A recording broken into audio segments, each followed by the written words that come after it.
American Disabilities Act, the ADA, a physical or mental condition that affects one's daily life is considered a disability. And it might not seem that prominent in society today, but a disability can range from severe ADHD to Alzheimer's. So you might not be able to look at someone and automatically realize that they are disabled. So the DA, Disability Awareness, says that over 37 million Americans are considered disabled. And when they try and treat these people, they use different medications and prescriptions to treat their illnesses. But with the development of creative art therapy, they're now allowed to see a different route that they can take. As a pre-med student at the University of Florida, I'm constantly being open to new ideas and doing research in the medical field with things such as creative art therapy. And through my research, I found that you don't just have to have a disability in order to use creative art therapy. It's awesome for the average person when dealing with stress or you have different coping abilities that you want to learn. So that's why today I'm going to explain to you what creative art therapy is, the history behind it, and the kind of education and background needed in order to become a creative art therapist. So you may have heard of art therapy before, but you might not be sure what the job really entails. So to understand what creative art therapy is, I'm going to explain to you. So the National Coalition of Creative Art Therapy, the NCC-ATA, states that a creative art therapist is a professional who optimizes in health and wellness. And they do this to improve your communication, expression, physical, emotional, cognitive, and social functioning. And now there are different kinds of arts that you can participate in, but the most common are art, music, and dance. And through these, patients experience visual, sensual, and kinesthetic experiences, so that way they can learn different abilities on how to cope with their illness or with just stress of your daily living.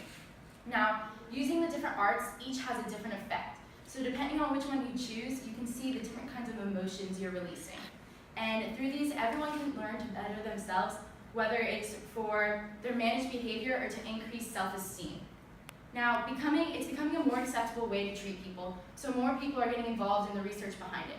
And according to the NCC-ATA, who has done multiple research on different illnesses, they've seen that people who suffer from Alzheimer's, who paint pictures of their past, can increase their short-term and long-term memory, and can even enhance their reality orientation.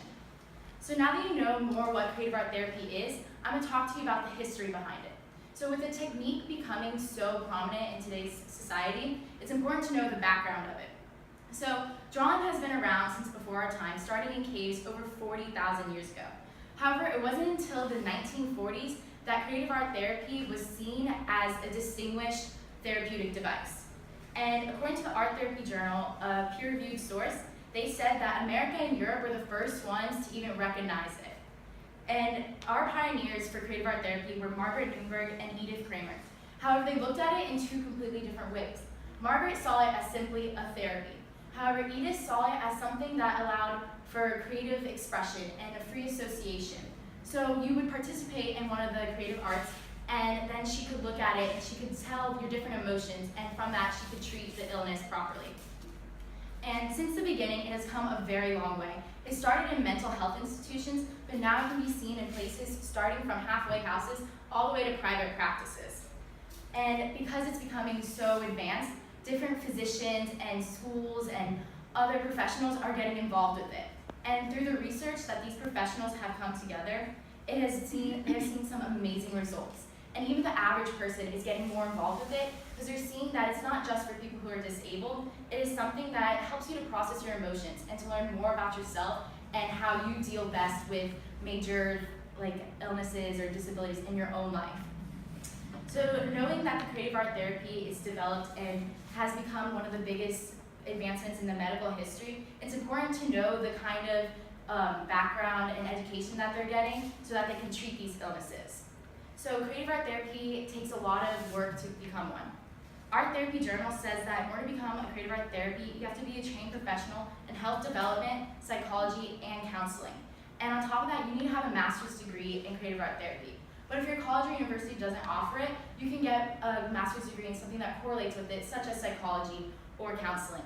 But you also need to get 24 credit hours approved by the higher education.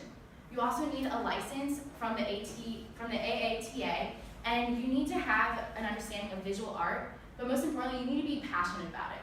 So once you have all the criteria met and you're trained, you you have the opportunity to work in different environments, whether it be in a hospital or in a nursing home, and you can work with different illnesses, such as chronic illness, where the arts helps the patient to forget about the pain that they're feeling, or when they have developmental issues, where using painting and dancing helps them to remember their cognitive and daily life skills.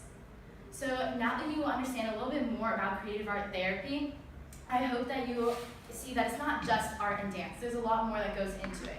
There's a lot more to creative art therapy than just what meets the eye. They're professionals who optimize the people's health and wellness.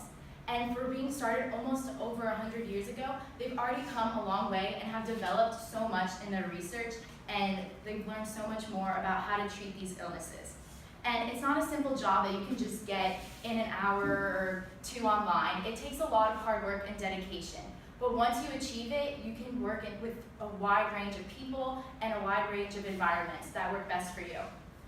It is an up-and-coming advancement in the life today, and more people are opting for it because they don't have to be dependent on medication, and they still get to express themselves in a new way with creative art therapists.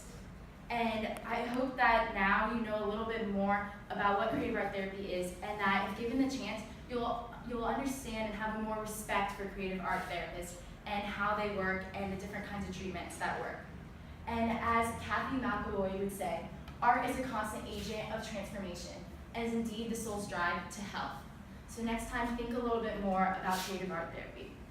Thank you.